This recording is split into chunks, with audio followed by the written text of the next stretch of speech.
Hello, I'm Carol Kruzmark. I'm a speech pathologist. I'm part of the SLPD Summer 2022 cohort. My pronouns are she and her, and I work at the MGH Voice Center. My area of interest is in trauma-informed care. So why is this important to talk about in the healthcare professions? Well, it turns out that trauma is more prevalent than most of us are aware. A systematic review from 2016 reviewed 38 references covering data from half of the world's countries and projected that 1.4 billion children are exposed to violence or were exposed to violence in 2015 alone. Additionally, a landmark study in 1998 of over 9,000 subjects revealed that more than half of the respondents had experienced one adverse childhood event, or ACE for short, in the home before the age of 18, with close to 6% reporting four or more adverse childhood events. This correlated with the following adverse events over the course of a lifetime: violence to the self or others, substance or alcohol abuse that's problematic in their lives, issues of mental health, risky sexual behavior, cancer, heart disease, respiratory disease, and smoking.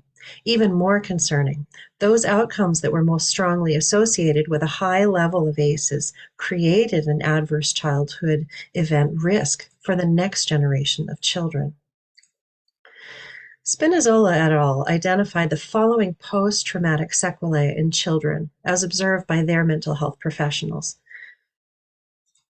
many of which point to an upregulation of the sympathetic nervous system. And we know that individuals with post-traumatic stress take longer to recover from stressful situations.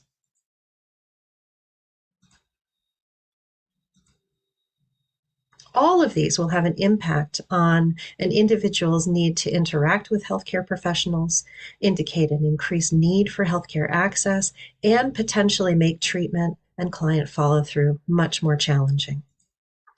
Educational programs regarding the impact of trauma and trauma-informed care for interdisciplinary providers and occupational therapy graduate students have demonstrated changes in attendees' knowledge, attitudes, and skills in working with individuals with emotional trauma.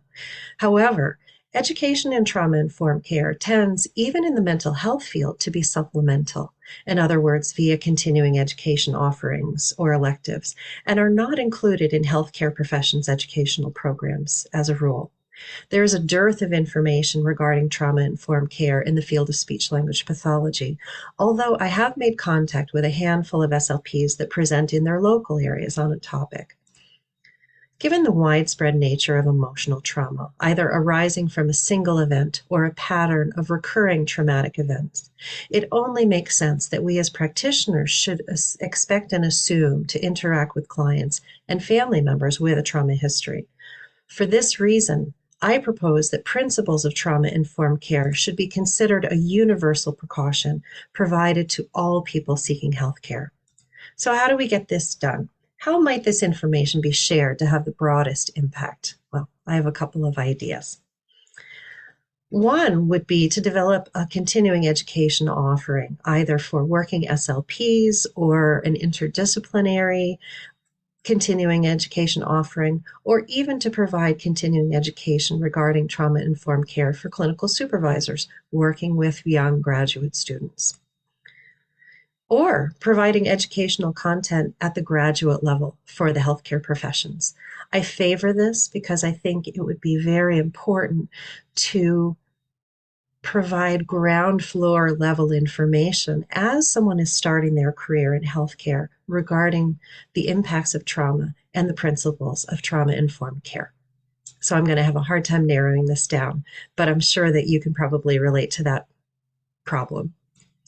Thank you so much for watching. I really am excited for and value your feedback, and I look forward to sharing this with you as things move forward. Thanks.